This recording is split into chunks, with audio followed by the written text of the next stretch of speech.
नमस्कार दोस्तों। जाके लगे सोई जाने विथा, पर पीर को कोई उपहास करे ना। जो बात विजय लग जात हृदय, सो कोटि उपाय करे ते टरेना।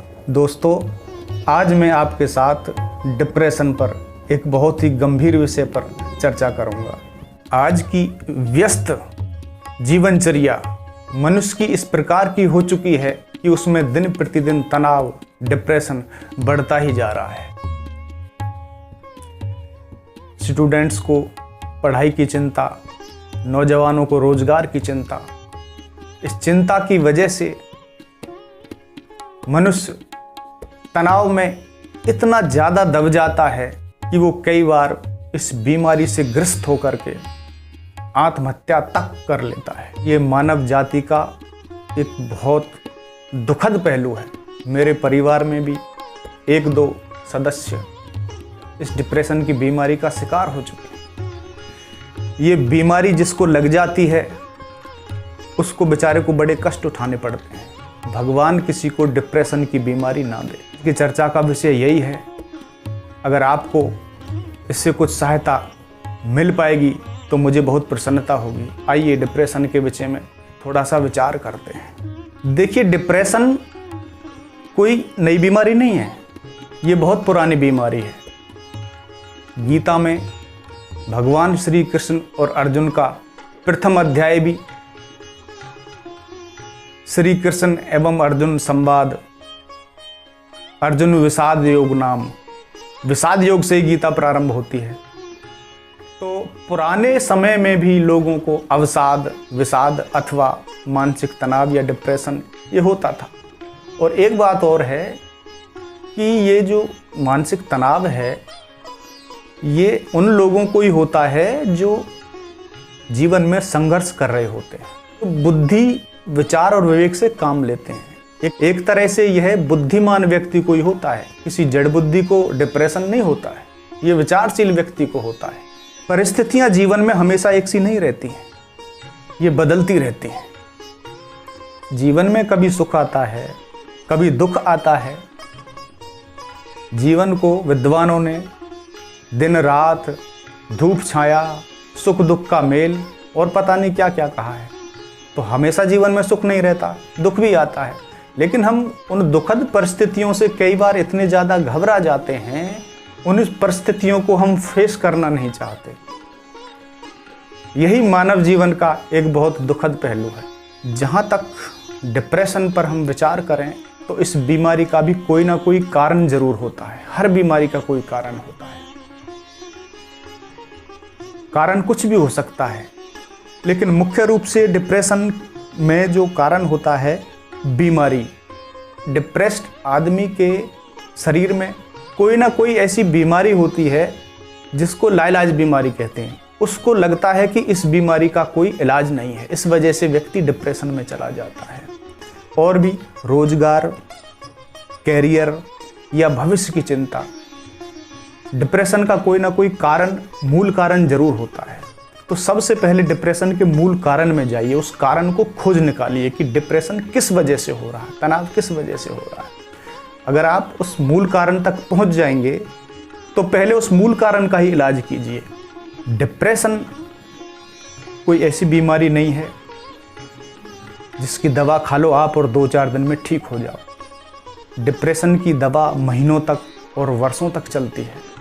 डिप्रेशन आपसे दूर रहे, इसके लिए ज़रूरी है कि आपकी सोच सकारात्मक हो।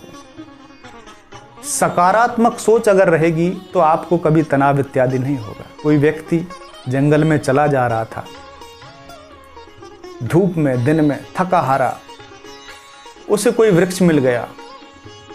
विचार किया कि इसके नीचे थोड़ी देर विश्राम करता हूं। लेटा, आराम किया, थोड़ा भूख प्यास लगी थी।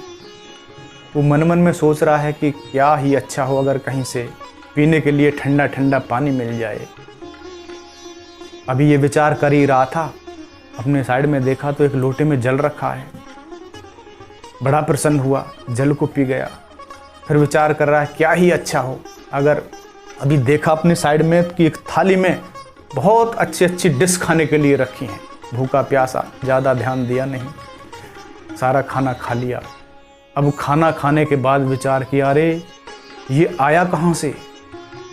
क्या ये भूत लीला है? क्या ये प्रेत लीला है? मुझे लगता है मैं गलत जगह फंस गया हूँ। कहीं ऐसा तो नहीं कि यहाँ प्रेत रहते हों इस जंगल में और वो आ करके कहीं मुझे मार ना दें। अभी उसने यही सोचा था कि पता नहीं कहाँ से भूत प्रेतों की पूरी सेना आ गई और उसको मार दिया। वास्तव में वो व्यक्ति जानता नहीं था, वो जिस पेड़ के नीचे बैठा था वो कल्प वृक्ष था। मित्रों, है ये कहानी। इस कहानी में जो उद्देश्य छुपा हुआ है उसको समझिए। ये संसार भी एक कल्प वृक्ष के समान है। इस संसार में हम जैसा विचार करते हैं हमारे साथ वैसा ही हो जाता है। अगर हम नकारात्मक सोचते हैं तो नकारात्मक ऊर्जा से भर जाते हैं। अगर हम सकारात्मक सोचते हैं तो हमारा जीवन सकारात्मक ऊर्जा से भर जाता है। इसलिए हर हाल में हमें सकारात्मक रहना है। हर घटना को, हर परिस्थिति को हमें सकारात्मक तरीके से ही लेना है। काल चक्र है, ये बदलता रहता है, समय हमेशा एक जैसा नहीं रहता है। अपने आसपास नज़र रखिए।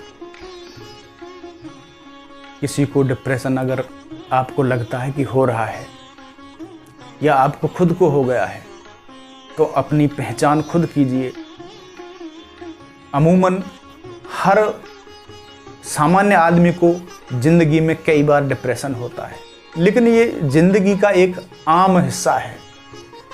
सामान्य तनाव 3 से 7 दिन के अंदर समाप्त हो जाता है, लेकिन जब 7 दिन के बाद आप किसी एक ही पॉइंट पर बार बार सोचे जा रहे हो तो फिर समझिए कि मामला अब गड़बड़ है। उस समय आपको सचेत हो जाना चाहिए। ऐसे में आपको ज़रूरत होती है डिप्रेशन का सही डॉक्टर से इलाज कराने की।